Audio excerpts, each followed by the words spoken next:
আম্মু ভাপা পিঠা বানিয়ে আমার বোনকে দিয়ে পাঠিয়ে দিছে। আম্মুর হাতের ভাপা পিঠা গরম গরম সন্ধ্যায় নাস্তা খাওয়ার জন্য এইমাত্রই দিল। তো খেয়ে দেখি, অবশ্যই ভালো হয়েছে যেহেতু আম্মুর হাতের পিঠা।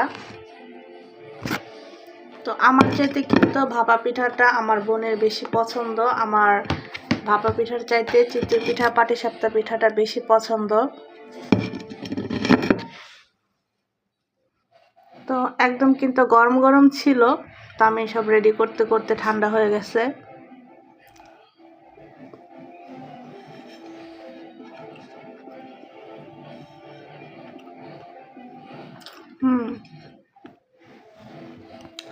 অনেক বেশি টেস্টি।